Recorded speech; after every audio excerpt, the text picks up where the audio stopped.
বন্ধুরা, আমরা মানুষ হয়তো নিজেকে খুবই বুদ্ধিমান ভাবি, কিন্তু প্রকৃতির সামনে আমাদের অস্তিত্ব রত্তি পরিমাণও নয়। তবু আমরা বারবার একই ভুল করি, প্রকৃতির সঙ্গে ছিনিমিনি খেলি, আর প্রতিবারই এর ফল হিসেবে আমাদের চরম মূল্য দিতে হয়। হয়তো সেই দিন দূরে নয় যেই দিন প্রকৃতি আমাদের ভুলের হিসাব চুকাবে, পুরো মানব জাতিকে নিশ্চিহ্ন করে দিয়ে।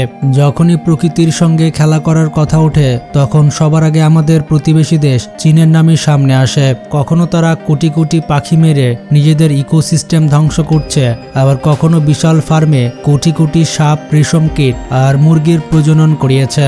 কিন্তু এবার চীন এমন এক চাল খেলেছে যা হয়তো তাকে নতুন উচ্চতায় নিয়ে যাবে, নয়তোবা পুরো পৃথিবী ধ্বংস করে দিবে। চীন কেন তাদের মরুভূমিতে 12 লক্ষ বিদেশি খরগোশ ছেড়েছে?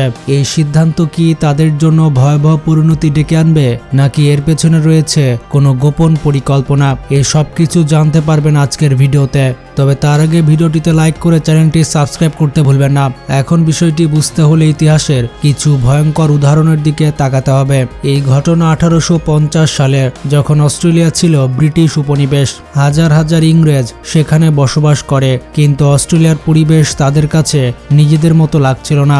এমন অবস্থায় থমাস অস্টিন নামের এক ব্রিটিশ নাগরিক ইউরোপ থেকে 13টি ইউরোপিয়ান খরগোশ এনে নিজের বাড়ির উঠোনে ছেড়ে দেন। তিনি কল্পনাও করতে পারেননি এই ছোট্ট ভুলে একদিন অস্ট্রেলিয়ার সব থেকে বড় বিপর্যয়ের কারণ হয়ে দাঁড়াবে। অস্ট্রেলিয়ায় এই খরগোশগুলোর কোনো প্রাকৃতিক শিকারী ছিল না, ফলে তারা খুব দ্রুত বংশবিস্তার করতে থাকে। প্রথম বছরেই তাদের সংখ্যা বেড়ে দাঁড়ায় 200-তে, আর মাত্র 60 বছরের মধ্যে তা ছাড়িয়ে যায় 100 কোটির বেশি। এই বন্য খরগোশগুলো অস্ট্রেলিয়ায় প্রায় 70% এলাকা জুড়ে ছড়িয়ে পড়ে। চাষের জমি নষ্ট হয়ে যায়, মাটি এতটাই দুর্বল হয়ে পড়ে যে অনেক জায়গায় একেবারে অনুর্বর হয়ে যায়। পরিস্থিতি এতটাই খারাপ হয়ে ওঠে যে খাবারের খোঁজে খরগোশরা মানুষের ঘরেও ঢুকে পড়তে শুরু করে। বিজ্ঞানীরা সতর্ক করে দেন, যদি দ্রুত কোনো সমাধান না বের করা যায় তাহলে মানুষকে অস্ট্রেলিয়া ছেড়ে চলে যেতে হতে পারে। অস্ট্রেলিয়ার সরকার খরগোশ দমনের সব রকম চেষ্টা করে। চারদিকে বেড়া দেওয়া, বিষ মেশানো গুলি ব্যবহার করা হয়, আর যেখানে খরগোশের গর্ত দেখা যেত সেগুলো ধ্বংস করার নির্দেশ দেওয়া হয়। কিন্তু খরগোশরা এত দ্রুত নিজেদের মানিয়ে নেয় যে সব পদ্ধতি কোনো প্রভাবই পড়েনি। তখন সরকার এক কঠোর সিদ্ধান্ত নেয়, খরগোশদের মধ্যে একটি মারাত্মক রোগ ছড়ে দেওয়ার পরিকল্পনা করা হয়। কিছু খরগোশ ধরে তাদের শরীরে ম্যাক্সোমা নামের একটি ভাইরাস প্রবেশ করানো হয়, যা অত্যন্ত যন্ত্রণাদায়ক মৃত্যু ডেকে আনে। এই ভাইরাস দ্রুত ছড়িয়ে পড়ে এবং লক্ষ লক্ষ খরগোশ মারা যায়। কিন্তু কয়েক বছরের মধ্যেই খরগোশরা এই ভাইরাসের বিরুদ্ধে প্রতিরোধ ক্ষমতা গড়ে তোলে এবং আবারও তাদের সংখ্যা বাড়তে থাকে। এরপর অস্ট্রেলিয়ান বিজ্ঞানীরা আরও একটি ভাইরাস তৈরি করেন, RHDV অর্থাৎ র্যাবিট হেমোরেজিক ডিজিজ ভাইরাস। এই ভাইরাসের সংস্পর্শে এলে খরগোশ মাত্র 48 ঘন্টার মধ্যেই মারা যেতে থাকে। 1996 সাল পর্যন্ত এই ভাইরাস প্রায় 80% খরগোশকে ধ্বংস করে দেয়। তবুও আজও অস্ট্রেলিয়ায় প্রায় 200 মিলিয়ন খরগোশ রয়েছে, যাদের নির্দিষ্ট কিছু জঙ্গলে সীমাবদ্ধ করে রাখা হয়েছে। এমনই আরেকটি ঘটনা ঘটেছিল স্কটল্যান্ডে, যখন হরিণের সংখ্যা এতটাই বেড়ে যায় যে সরকারকে পেশাদার শিকারী নিয়োগ করে প্রায় 1 লক্ষ হরিণ হত্যা করতে হয়। এত সব ঘটনা থেকে শিক্ষা নেওয়ার পরও প্রশ্ন থেকে যায়, চীন কেন তাদের মরুভূমিতে 12 লক্ষ খরগোশ ছেড়ে দিল? এর উত্তর লুকিয়ে আছে চীনের ভূগোলের ভেতর। 80-র দশকে চীনের মরুভূমির পরিমাণ ছিল প্রায় 1.7 মিলিয়ন স্কোয়ার কিলোমিটার, যা দেশের মোট ভূমির প্রায় 5 ভাগের 1 ভাগ। কিন্তু 2015 সালের মধ্যে তা বেড়ে দাঁড়ায় 2.62 মিলিয়ন স্কোয়ার কিলোমিটারে। শুধু তাই নয়, চীনের প্রায় 50% জমি এখন ডিপিআর বা ডেজার্টিফাইড জোনে পরিণত হয়েছে। অর্থাৎ চীন ধীরে ধীরে মরুভূমিতে রূপ নিচ্ছে, যা তাদের অর্থনীতি ও পরিবেশ দুটোর জন্যই বড় হুমকি। এই কারণেই চীন মরুভূমিতে খরগোশ ছাড়ার মতো এই ব্যতিক্রমী পদক্ষেপ নিয়েছে। এর উদ্দেশ্য ছিল খরগোশদের মাধ্যমে উদ্ভিদ নিয়ন্ত্রণ করা এবং মাটির উর্বরতা বাড়ানো। কিন্তু প্রশ্ন হলো, চীনের এই পরীক্ষা কি সফল হবে, নাকি অস্ট্রেলিয়ার মতো ভয়াবহ বিপর্যয় জন্ম নিবে? চীনকে অজান্তে নিজেদের ধ্বংসের ভিত্তি গড়ে ফেলছে?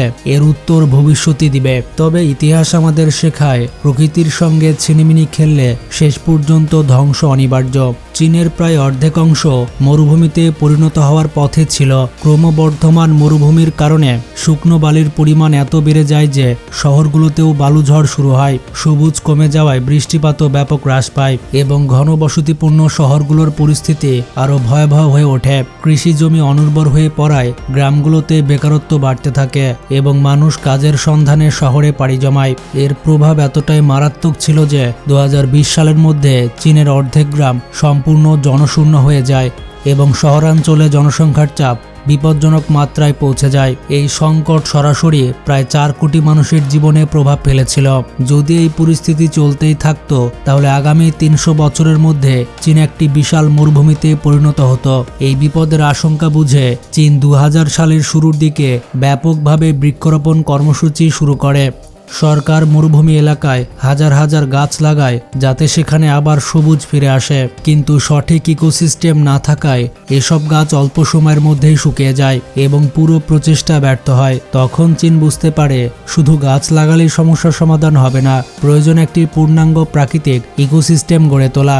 এই সমস্যার সমাধানে সরকার প্রধান বিজ্ঞানী কিয়ান ইয়ানজিনের সঙ্গে যোগাযোগ করে। তার দল গভীর গবেষণার পর একটি নতুন পরিকল্পনা উপস্থাপন করে, যেখানে শুধু গাছ লাগানো নয় বরং পুরো এলাকায় প্রাণীকুলো বসবাস করানো হবে যাতে পরিবেশের ভারসাম্য তৈরি হয়। এই পরিকল্পনা বাস্তবায়নের জন্য সরকার বড় বড় বিনিয়োগকারীদের উৎসাহিত করে। এর ফলস্বরূপ প্রায় 3 লাখ একর অনুর্বর জমিকে উর্বর করতে প্রায় 8,500 কোটি টাকার বাজেট নির্ধারণ করা হয়। এরপর বিজ্ঞানীরা একটি 3 স্তর বিশিষ্ট পরিকল্পনা তৈরি করেন।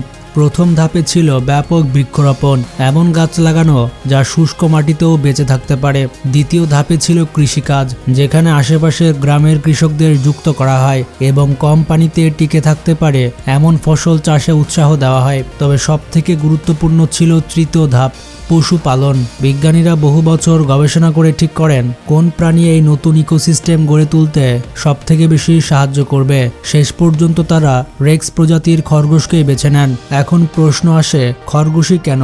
এর পেছনে ছিল দুটি বড় কারণ। প্রথমত, রেক্স খরগোশ যে কোনো পরিবেশের সঙ্গে সহজেই মানিয়ে নিতে পারে এবং কঠিন পরিস্থিতিতেও বেঁচে থাকতে সক্ষম। দ্বিতীয়ত, এই খরগোশ ঘাসের শিকড় পর্যন্ত খেয়ে ফেলে, যার ফলে মাটি নরম এবং উর্বর হয়। যখন মাটির উর্বরতা বাড়ে তখন পুরনো গাছের বীজ আবার অঙ্কুরিত হওয়ার সুযোগ পায়। অঙ্কুরিত হয়ে নতুন গাছপালা জন্ম নিতে শুরু করে। এর পাশাপাশি এই পরিকল্পনায় চীনের জন্য একটি বাণিজ্যিক দিকও ছিল। চীনে খরগোশের মাংস খুবই জনপ্রিয় এবং প্রতি বছর সেখানে প্রায় 99 মিলিয়নের বেশি খরগোশের প্রজনন এবং বিক্রি হয়ে থাকে, যার ফলে যারা খরগোশ পালনে এগিয়ে আসবে তারা এগুলো বিক্রি করে লাভও করতে পারবে। সবথেকে উল্লেখযোগ্য বিষয় হলো একটি স্ত্রী রেক্স খরগোশ বছরে প্রায় 40টি পর্যন্ত বাচ্চা জন্ম দিতে পারে। এই কারণে চীন বিদেশ থেকে 12 লক্ষ রেক্স খরগোশ কিনে তাদের মরুভূমি এলাকায় ছেড়ে দেয়। এই পরিকল্পনার প্রভাব খুবই দ্রুতই দেখা যেতে থাকে।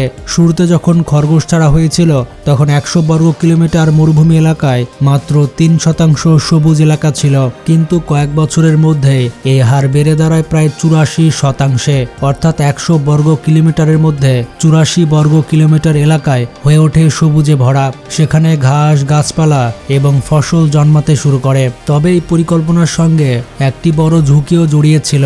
যদি খরগোশের সংখ্যা নিয়ন্ত্রণের বাইরে চলে যায় তাহলে তারা সমস্ত উদ্ভিদ খেয়ে সেই পরিবেশই ধ্বংস করে ফেলতে পারত যেটা তৈরি করতে এত পরিশ্রম করা হয়েছে। কিছু বিশেষজ্ঞদের মতে এই খরগোশগুলোর তেমন কোনো প্রাকৃতিক শিকারই নেই, তবে অন্যদিকে চীনের মানুষ নিজেরা এগুলো খাবার হিসেবে গ্রহণ করতে প্রস্তুত। তা এই প্রকল্প সফল হবে নাকি অস্ট্রেলিয়ার খরগোশের সংকটের মতো আরেকটি বিপর্যয় রূপ নিবে তা এখন সময় বলবে। বন্ধুরা, ভিডিওটি সম্পর্কে মতামত থাকলে কমেন্টে জানান। ভালো থাকবেন, টেক কেয়ার।